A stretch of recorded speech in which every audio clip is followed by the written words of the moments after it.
Friends, welcome to felcykeralarecipe. நாம் இன்னைக்கு ரொம்ப டேஸ்டான ஒரு சூப்பரான ஸ்நாக்ஸ் ரெசிபி தான் பார்க்க போகிறோம். கேரளா ஸ்டைல் குழலப்பம் பார்க்க போகிறோம். வாங்க வீடியோக்கு போகலாம்.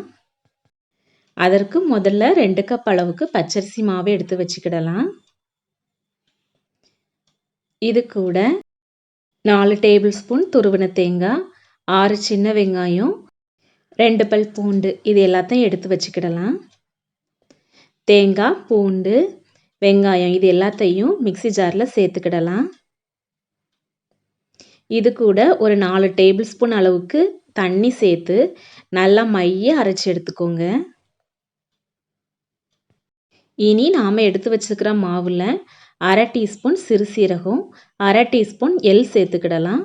கூடவே நாம் அரைச்சி வச்சுருக்கிற தேங்காய் விழுதையும் சேர்த்து நல்லா கலந்து விட்டுக்கோங்க.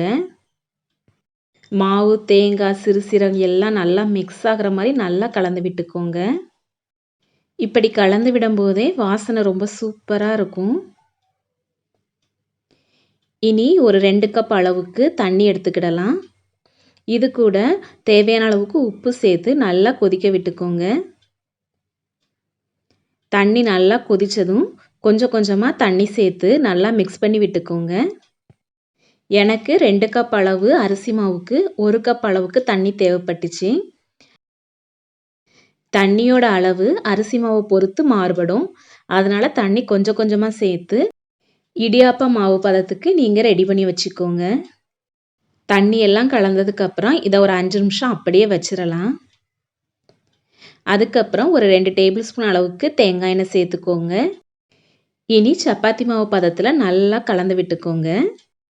இந்த மாவை அமுக்கி பார்த்தா அமுங்கும், ஆனால் கொஞ்சம் கட்டியாக இருக்கும். அந்த அளவுக்கு நீங்கள் தண்ணி சேர்த்துக்கோங்க. மாவு ரெடி ஆயிடுச்சு. இனி ஒரு 2 வாழை இலையில் சின்னதாக கட் பண்ணி அதில் நல்லா எண்ணெய் தடவி வச்சுக்கோங்க. உங்களுக்கு வாழை இலை கிடைக்கலனா சப்பாத்தி மாவு கவர், வேறு ஏதாவது ஒரு கவரை நீங்கள் எண்ணெய் தடவி வச்சுக்கிடலாம்.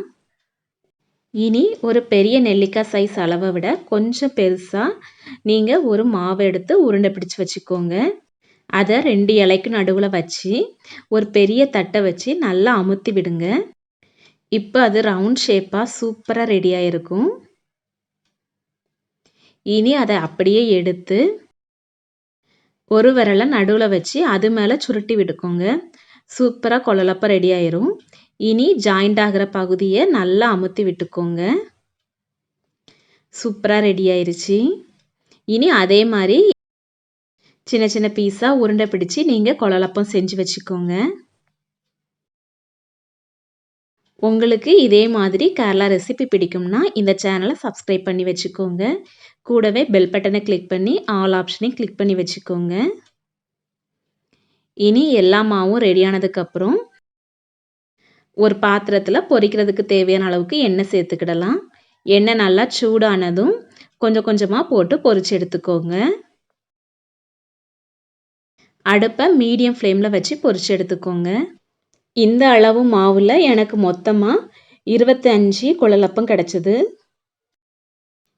ஒரு பக்கம் வெந்ததும் இன்னொரு பக்கம் மாற்றி போட்டுக்கோங்க. 2 பக்கமும் நல்லா கோல்டன் ப்ரௌன் ஆகிற வரைக்கும் பொரிச்சு எடுத்துக்கிடலாம். இனி இதை வெளியே எடுத்துடலாம். இனி மீதி இருக்கிற குழலப்பங்களை கொஞ்சம் கொஞ்சமாக போட்டு பொரிச்சு எடுத்துக்கோங்க. குழலப்பம் சூப்பராக ரெடி ஆயிடுச்சு. நல்லா மொறு மொறுன்ட்டு சூப்பராக இருக்குது. அவ்வளோதான், சுவையான கேரளா ஸ்டைல் குழலப்பம் சூப்பராக ரெடி ஆயிடுச்சு. இந்த ரெசிப்பியை கண்டிப்பாக உங்கள் வீட்டில் செஞ்சு பாருங்கள். எப்படி வந்துச்சுன்னு கமெண்ட் பண்ணுங்கள். வீடியோ பிடிச்சிருந்தா லைக் பண்ணுங்கள்.